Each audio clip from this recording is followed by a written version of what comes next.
वालेकुम, मेरा नाम है रमशा इकबाल और आज हम लोग चैप्टर नंबर 14 रिप्रोडक्शन का लेक्चर नंबर 6 स्टार्ट करने वाले हैं। और लास्ट टाइम हमारा टॉपिक चल रहा था सेक्सुअल रिप्रोडक्शन इन प्लांट्स। आज हम लोग डिस्कस करेंगे पॉलिनेशन और development and structure of seed के बारे में कि किस तरह से सीड की डेवलपमेंट होगी और उसका स्ट्रक्चर क्या होता है सीड का। पॉलिनेशन की सबसे पहले हम बात कर लेते हैं, पॉलिनेशन क्या होता है। लास्ट टाइम जब हम लोगों ने सेक्सुअल रिप्रोडक्शन के बारे में देखा था प्लांट्स के अंदर, हम लोगों ने देखा था कि किस तरह से पूरा लाइफ साइकिल अकर होता है फ्लावरिंग प्लांट्स के अंदर। वो हम लोग सारा डिटेल में स्टडी कर चुके हैं। तो हम लोगों ने जो मेन चीज़ जो स्टडी की थी वो ये था कि मेल रिप्रोडक्टिव जो पार्ट होता है जिसमें एंथर होता है, एंथर के अंदर जो है वो पोलन ग्रेन्स प्रेजेंट होते हैं, उन्होंने ट्रांसफ़र होना होता है to the female reproductive part, जो कि हमारे पास स्टिग्मा आ जाता है, उसके अंदर जाना होता है। तो पॉलिनेशन की अगर बात करें तो वो होता ही ये है कि जिसमें पोलन ग्रेन्स ट्रांसफ़र होते हैं फ्लावर के एंथर से स्टिग्मा की तरफ। इस प्रोसेस को हम लोग कहते हैं पॉलिनेशन। इसकी दो टाइप्स होती है, एक होती है सेल्फ पॉलिनेशन और एक होती है क्रॉस पॉलिनेशन। सेल्फ पॉलिनेशन क्या होती है कि जिसमें पोलन ग्रेन्स जो ट्रांसफ़र हो रहे होते हैं वो एंथर से स्टिग्मा की तरफ तो होते हैं, लेकिन वो सेम फ्लावर के अंदर ही होता है। मतलब ये कि पोलन ग्रेन्स जिस फ्लावर से के एंथर से निकल रहे हैं उसी फ्लावर के स्टिग्मा के अंदर जाएंगे, या फिर ऐसा भी हो सकता है कि उस प्लांट का दूसरे फ्लावर के अंदर वो ट्रांसफ़र हो सके। इसको हम कहते हैं सेल्फ पॉलिनेशन। दूसरा आता है क्रॉस पॉलिनेशन। क्रॉस पॉलिनेशन में ये होता है कि पोलन ग्रेन्स जो होते हैं वो ट्रांसफ़र होते हैं एक प्लांट के एक फ्लावर से दूसरे प्लांट के दूसरे फ्लावर के अंदर उसने जाना होता है, लेकिन स्पीशीज सेम होगी। यानी कि सेल्फ पॉलिनेशन में हम लोगों ने देखा है कि एक ही फ्लावर के अंदर ट्रांसफ़र होते हैं पोलन ग्रेन्स, या फिर ऐसा भी हो सकता है उसी प्लांट के दूसरे फ्लावर के अंदर हो सकता है। इसे हम कहते हैं सेल्फ पॉलिनेशन। क्रॉस पॉलिनेशन में हम लोगों ने देखा है कि पोलन ग्रेन्स किस तरह से ट्रांसफ़र हो रहे हैं कि हमारे पास पूरी स्पीशीज़ हैं डिफरेंट प्लांट्स की, लेकिन स्पीशी एक ही है सारे प्लांट्स की। तो इसमें पोलन ग्रेन्स जो है वो एक प्लांट के एक फ्लावर से ट्रांसफ़र होते हैं दूसरे प्लांट के दूसरे फ्लावर के अंदर। इसे हम कहते हैं क्रॉस पॉलिनेशन। ठीक है, अब इसमें हमारे पास डिफरेंट एजेंसीज आ सकती हैं जिससे ये पोलन ग्रेन्स ट्रांसफ़र हो सकते हैं। इसमें आता है विंड है, वाटर है, बीज हैं, बर्ड्स हैं, बैट्स हैं और डिफरेंट एनिमल्स भी आ सकते हैं। इसके अलावा ह्यूमंस की भी बात करें तो इनसे भी पॉलिनेशन अकर हो सकती है। इंसेक्ट पॉलिनेटेड फ्लावर्स और विंड पॉलिनेटेड फ्लावर्स के बारे में अगर हम लोग डिफरेंस इनका स्टडी करें कि इनमें कौन से स्ट्रक्चरल कुछ एडॉप्टेशंस क्या हैं, इनमें डिफरेंस क्या है, वो हम लोग देख लेते हैं कि इंसेक्ट पॉलिनेटेड फ्लावर्स और विंड पॉलिनेटेड फ्लावर्स में क्या डिफरेंस है। सबसे पहले हम लोग अगर देखें तो साइज़ के लिहाज से इंसेक्ट पॉलिनेटेड फ्लावर्स लार्ज होते हैं, यानी कि इनको फ्लावर्स क्या होते हैं, इनका साइज़ जनरली लार्ज होता है, और इन विंड वाले का उनके फ्लावर्स का साइज जो होता है वो स्मॉल होता है। कलर की बात करें तो इंसेक्ट जो पॉलिनेटेड फ्लावर्स होते हैं वो उनकी पेटल्स जो होती हैं वो ब्राइटली कलर्ड होती हैं। ठीक है, इंसेक्ट्स वाली जो होती हैं जिन्होंने इंसेक्ट को कैप्चर करना होता है उनकी पेटल्स जो होती हैं वो ब्राइटली कलर्ड होती हैं। और अगर हम विंड पॉलिनेटेड की बात करें उनकी पेटल्स ग्रीन कलर की होती हैं, या फिर डल होता है, कोई भी कलर हो सकता है। नेक्टर की बात करें तो इंसेक्ट पॉलिनेटेड फ्लावर्स जो होते हैं वो प्रोड्यूस करते हैं नेक्टर। नेक्टर का आपको पता ही है, जो बीज होती हैं वो नेक्टर को लेके जाती हैं, फिर उन्होंने जाके हनी प्रोड्यूस करना होता है। तो नेक्टर जो है वो फ्लावर्स के अंदर ही प्रोड्यूस होता है। तो क्योंकि ये इंसेक्ट पॉलिनेटेड फ्लावर्स हैं तो ऑब्वियसली नेक्टर की प्रोडक्शन होगी क्योंकि बीज ने लेके जाना होता है। विंड पॉलिनेटेड फ्लावर्स में विंड की वजह से होती है तो उसमें प्रोड्यूस ही नहीं होता नेक्टर। फ्लोरल अरेंजमेंट की बात करें यानी कि फ्लावर्स की कि किस तरह से होते हैं, तो इंसेक्ट पॉलिनेटेड फ्लावर्स जो होते हैं उनके फ्लावर्स अपवर्ड डायरेक्शन में होते हैं, ऊपर की तरफ होते हैं, इसलिए इतने ज़्यादा वो खिले भी होते हैं और इंसेक्ट्स उनकी तरफ ज़्यादा अच्छे तरीके से कैप्चर होते हैं क्योंकि उनका कलर भी ब्राइट होता है और वो लार्ज होते हैं, उनका साइज़ भी बड़ा होता है। लेकिन विंड वाले की बात करें उनके फ्लावर्स जो होते हैं वो नीचे की तरफ हैंग कर रहे होते हैं ताकि वो इजीली शेकिंग वगैरह कर सकें। ठीक है। स्टेमन्स और स्टिग्मास की बात करें तो जो इंसेक्ट पॉलिनेटेड वाली हैं उनकी जो स्टेमन्स और स्टिग्मास होती हैं वो पेटल की जो रिंग होती है ना, दरमियान में जो रिंग होती है, सारी पेटल्स के दरमियान में एक छोटी सी रिंग होती है, तो वो उस रिंग के अंदर इसके स्टेमन्स और स्टिग्मास होते हैं। लेकिन अगर हम लोग विंड पॉलिनेटेड की बात करें तो वो रिंग से बाहर निकले होते हैं उनके स्टेमन्स और स्टिग्मास, ठीक है।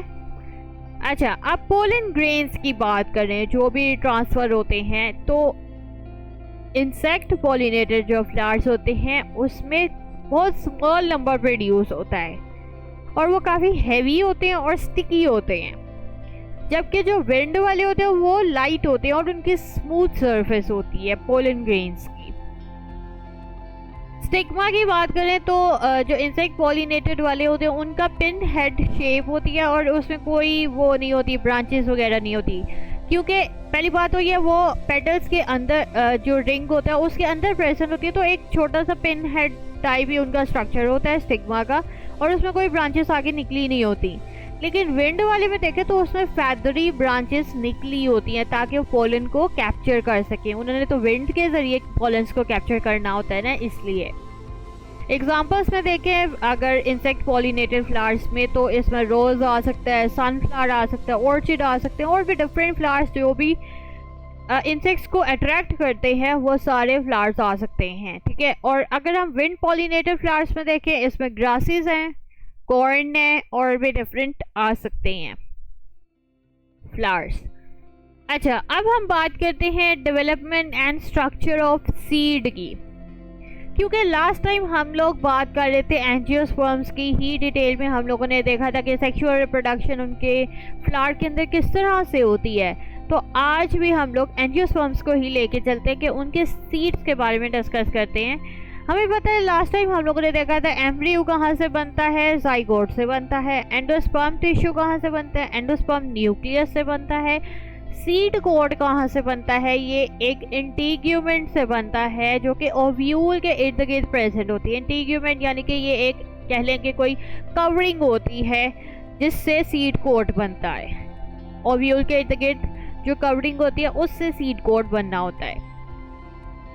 अब हम सीड कोट की अगर बात करें तो ये दो तरह के हो सकते हैं। ये पेपर थिन लेयर की तरह भी हो सकता है, यानी कि अगर हम एग्जांपल ले लें, पीनट है, ठीक है, पीनट की पेपर थिन लेयर ही होती है, मतलब ये कि वो इजीली हम लोग उसको उतार लेते हैं उसकी लेयर को, वो कोई हार्ड नहीं होती। सीड कोट अब हमारा इस तरह की पतली सी लेयर भी हो सकती है, इसके अलावा थिक और हार्ड भी हो सकती है। जैसे कि इसमें एग्जांपल ले लेते हैं हम कोकोनट की, तो उसकी कितनी हार्ड और थिक होती है।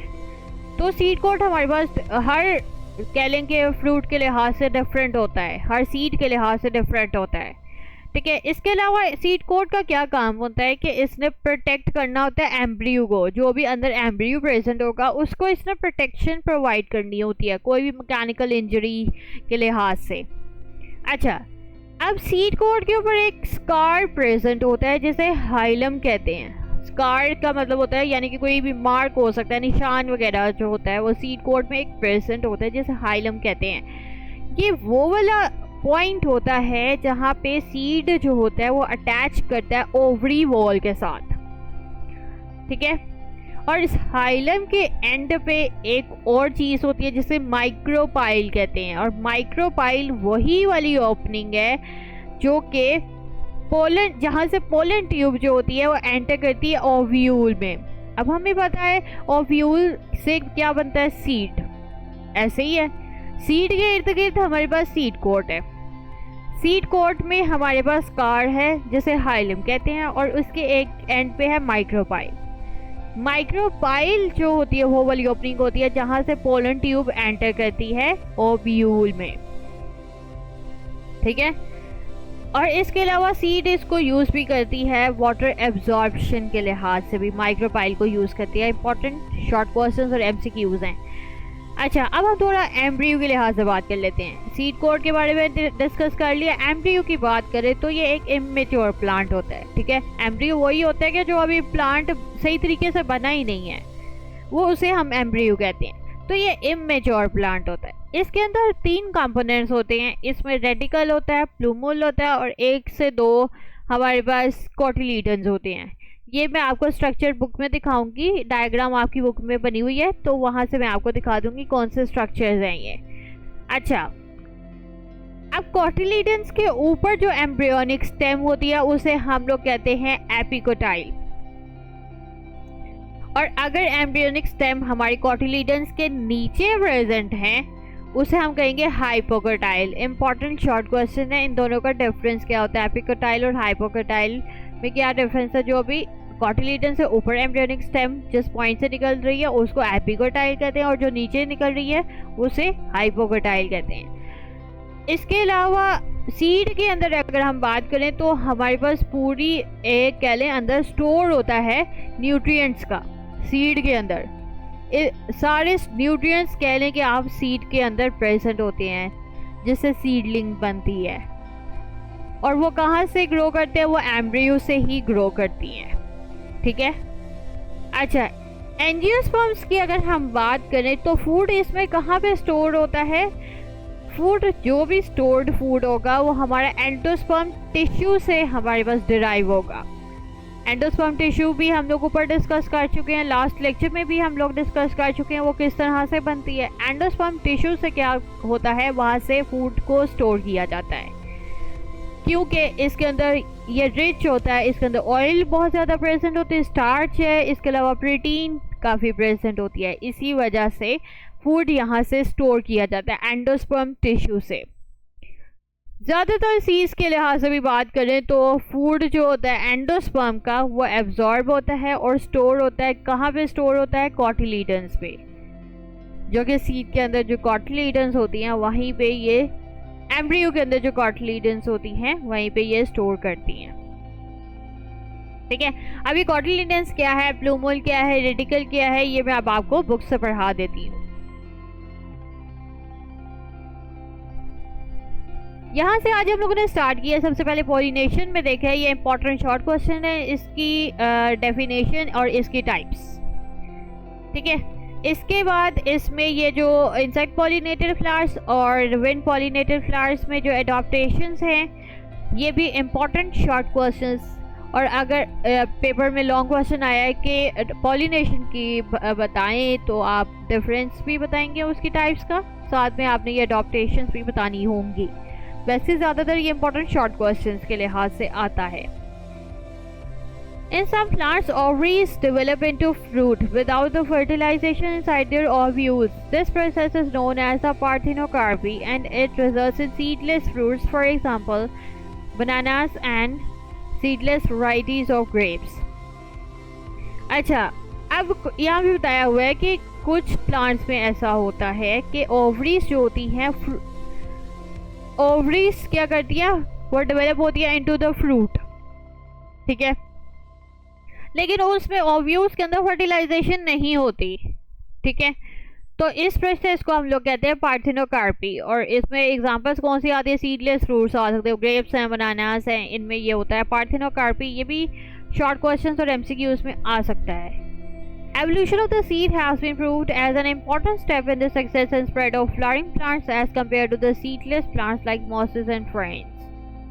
ठीक है। अच्छा, development and structure of seed के लिहाज से बात करें तो यहाँ पे ये डायग्राम है। ये बाहर वाली जो लेयर है ये सीड कोट है, ये अंदर हमारे पास एम्ब्रियो है जिसमें 3 स्ट्रक्चर्स है, प्लूमुल है, फिर उसके बाद रेडिकल है, हाइलम। ये हमारे पास वो वाला पॉइंट है जहाँ पे जो कि स्कार होता है सीड कोड में प्रेजेंट होता है। ठीक है। जहाँ पे इसने अटैच होना होता है ओवरी वॉल के साथ, यानी कि फ्रूट के साथ।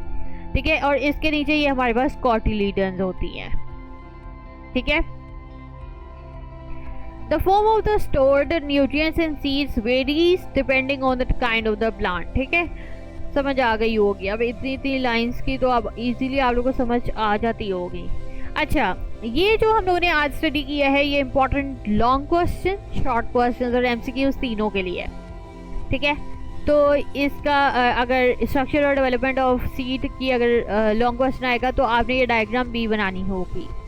और पॉलिनेशन का मैंने आपको बता दिया कि वो ज़्यादातर इंपॉर्टेंट शॉर्ट क्वेश्चंस के लिए आता है, लेकिन आप लॉन्ग के लिए भी शॉर्ट के लिए प्रिपेयर करेंगे ऑटोमेटिकली लॉन्ग क्वेश्चन भी प्रिपेयर हो जाएगा। तो अगर आपको वीडियो पसंद आई है तो लाइक करें, शेयर करें, सब्सक्राइब करें। लिंक आपको नोट्स का डिस्क्रिप्शन में मिल जाएगा। साथ में एक और लिंक दिया हुआ है जो कि फुल बुक है, आप वहां से भी पढ़ सकते हैं। अगर किसी चीज़ की समझ नहीं आई तो नीचे कमेंट्स में पूछें। तो जो आज के लिए इतना ही, अल्लाह हाफिज़।